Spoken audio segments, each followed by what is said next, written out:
Fancy the Audi RS4 or Mercedes E63 from earlier in the show, but can't face the 70 grand price tags?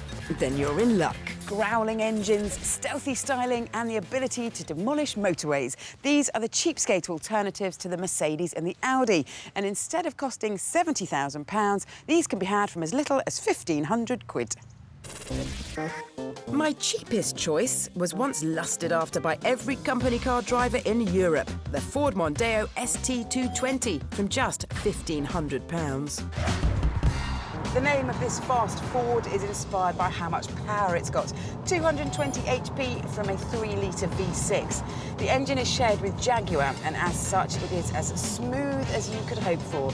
It can potter around town nice and slowly, and put your foot down, and it becomes a real super saloon. The Mondeo is well known for its reliability, but isn't perfect.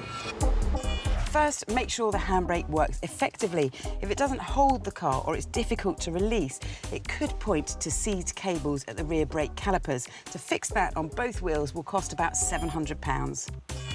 Listen for any rumbles from the wheel bearings. Changing all 4 will cost over £500. Finally, check for any noises when the car's ticking over. The clutch on an ST220 has a dual mass flywheel which can fail and make a metallic noise when it's ticking over. To put it right, it'll cost £1,000. The Mondeo is a bargain super saloon, but up your budget and you can get a thundering V8. The MG ZT260, complete with a Ford Mustang's engine. This MG ZT is based on a Rover 75, which is a traditional sedate front-wheel drive saloon. But MG changed the characteristics totally with this and put in a 4.6-litre V8 and made it rear-wheel drive. If that wasn't enough to give it some serious credibility, it was penned by none other than Peter Stevens, who helped design the McLaren F1. This is a Marmite car. You either love it or you hate it.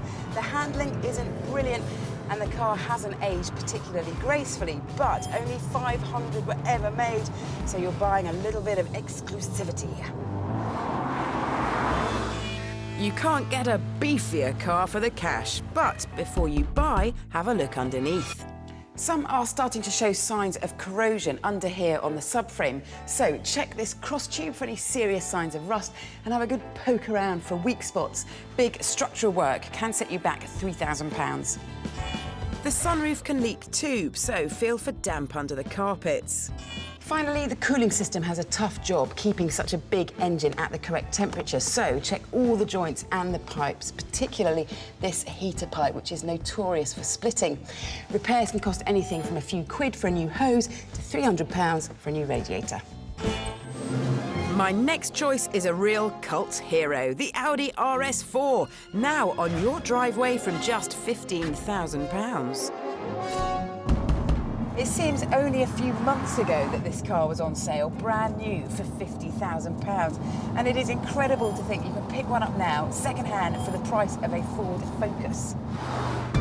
I absolutely love the engine in this car. A 4.2-litre V8 that sounds fantastic from the moment you press the start button all the way through to the 8,500 RPM limit.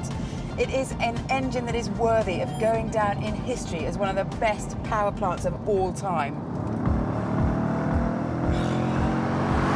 Just listen to that.